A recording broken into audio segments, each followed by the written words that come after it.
Hello and welcome to Today in the News on Vanguard Life. I am Precious Chikudi. We begin with a rather sad story and is the loss of Rico Suave, former Big Brother Naija season 3 housemate. We found out that he was involved in an accident and he was on life support. And as of yesterday, Toby had taken to his social media pages, Toby Bakri had taken to social media pages asking people to donate for Rico Suave. Rico Suave born Patrick Fakoya, who has been on a life support machine after a fatal motor accident. Yesterday it happened like I think 2 days ago. Alex and also Toby Bakri had confirmed the death of their colleague Rico Suave. Alex took to her Twitter. She said, "This was not what we agreed. Rico, rest in peace." Hashtag Rico Suave.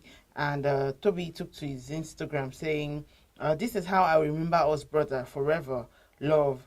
Hashtag RIP Suave. It's a really sad story, Rico Suave. I remember how he was a good housemate in that year. He cooked for the housemates. He was a fun-loving guy. There was nobody that didn't love Rico Suave. Rest in peace, Rico Suave.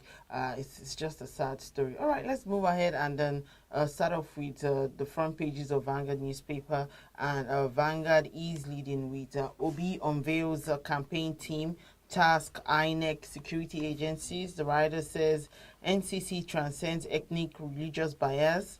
Mohammed Zariwa emerges chairman. Okupe remains DG. Kinjigbe's wife, Ireti, Emeka Ugoji, Victor La, Danla Dibako, others named members. Okupe appeals to INEC security agencies to remain apolitical. On page 6, we have troop repels ISWAP terrorists, ambush in Borno, kills 19 terrorists. On page 8, lack of investors' confidence in economy, worrisome. That's from NESG. Stories above, we have a Buhari will determine our campaign flag off. That's coming from APC.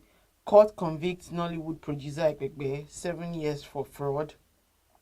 Allow us to function without pressure, CJN tells politicians. Article Okowa will end Nigerians' anguish, pain. That's coming from PCC.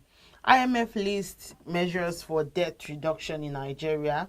National award depicts recovery, progress for Ishekiri people. That's coming from Olu of Worry. You can see that on page 12. Last year on the front page of the Vanguard newspaper, federal government special projects spending to rise 68% to 7.7 trillion naira in 2025. All right, let's take a look at the Punch newspaper. The Punch is leading with insecurity may hamper elections in North, West, South, East. That's coming from INEC. The writer says Mahmoud worries over security of commission's officials, election materials, voter safety. Beavers dispatched to 23 states. INEC rules out identity theft, multiple registrations. APC kicks as PDP orders alleged plots to dump e-transmission of results. We can see a photo story showing the CJN, the newly sworn in CJN Ariwola, inaugurated as CJN 6 Judiciary Independence. On pages 4 and 5, court convicts frees filmmaker Ekpekbe after 5 years. On page 9, we have 258 billion naira port concession project missing in 2023 budget. Federal government approves a 203 billion naira MTN takeover on Enugu Onitsha Road. Stories above corruption. World Bank sanctions 7 Nigerian firms, individuals. Article campaign in Kaduna, Wike holds UK meeting. Also divided over strike suspension, holds NEC meeting. On page 29, APC approves Tinubu's manifesto, justifies campaign delay. And lastly, on the front page of the Punch newspaper, we have Oba Jena, Kogi alleges asset grabbing, Dangote kicks. All right, let's move on to the Guardian newspaper. And the Guardian is leading with INEC worries over insecurity as crisis stall APC PDP LP campaign. The writer says in fresh peace move, PDP suspends campaigns. Tinubu APC NWC governors hold crucial meeting over PCC composition. LP kicks as Okupe unveils Obi's 1,234 member PCC. New party won Lesotho.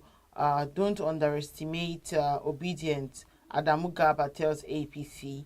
INEC lists the insecurity, fake news as major concern against 2023 election. Also, we have on page 8, World Sight Day, why over 4.25 million adult Nigerians are blind by ophthalmologists. National grid collapse, no plan to privatize transmission company. That's what the federal government is saying. CUPP alleges plot to undermine 2023 election, vows opposition.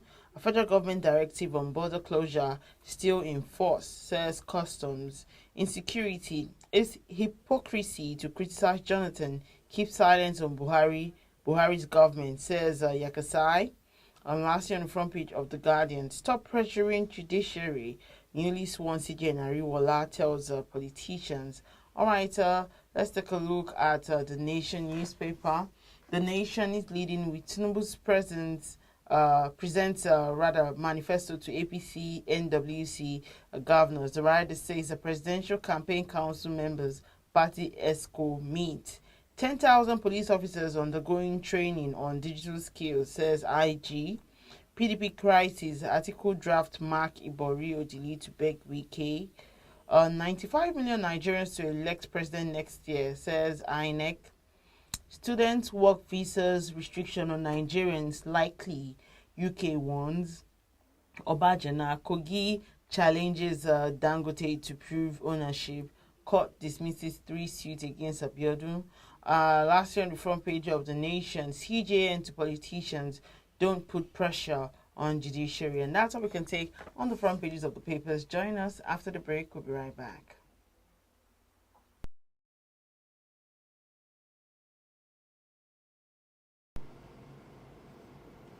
All right, welcome back. If you just joined me, still today in the news on Vanguard Life, I am Precious Chukudi. Joining me to talk about some of the stories on the front pages of the papers this morning is Dr. Tai Obatero. He's a journalist and former head, Department of Mass Communication, UniJOS. Good morning, sir. It's good to have you join me this morning.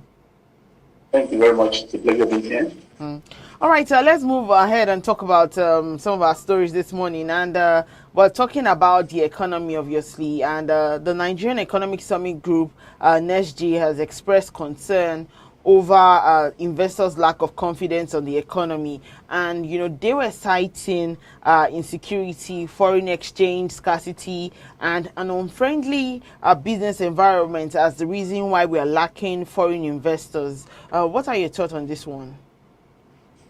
Yeah, I think they are right to a very large extent because nobody wants to go and invest in a place where security is not guaranteed, returns on investment is not guaranteed, and policy stability is not guaranteed. These are things that we have been facing in this country. And of course, rather than more people coming, what we have been witnessing is investors moving out of the country. So it's a very sad situation, and they are meeting. Their warning is very timely. I think we need to begin to think about how to resolve on this issue if we are serious about attracting investors. Even Nigerians, lots of Nigerians will tell you that they are not so certain about what they can go into that will guarantee return on investment because of the situation of the country. Security is a big problem, and people are not too sure about whether they will get return on the investment they people invest. And of course, we also have all those other issues about scarcity of foreign exchange. In a country that depends largely on importation, even the manufacturers depend a lot on importing raw materials and so on and so forth. So it is difficult for people to have confidence to come and invest there. All these issues are not that. This issue for us. Otherwise, we'll continue to have that problem. All right, you know, in spite of all these challenges, Nigerian entrepreneurs they still have faith in the economy, and you know they're still investing, you know, in the country basically. But you know, what ways do you think that the government can actually, you know, lessen the hardship on business owners? Yes, when you talk about Nigerians being interested and still being hopeful, that's what we call the patriotic spirit. People have, as Nigerians, we believe we have no other country except our country, and that nobody is going to develop our country for us if we don't develop it. So people are hopeful, and they continue to try to see how they can invest in the economy to make the economy to prosper. But the government has to do more in the area of encouraging local investors, especially in the area of sourcing foreign exchange. What we have seen, only a few people get consent from the government, while a lot of other small scale investors are having difficulty sourcing foreign exchange, so on and so forth. So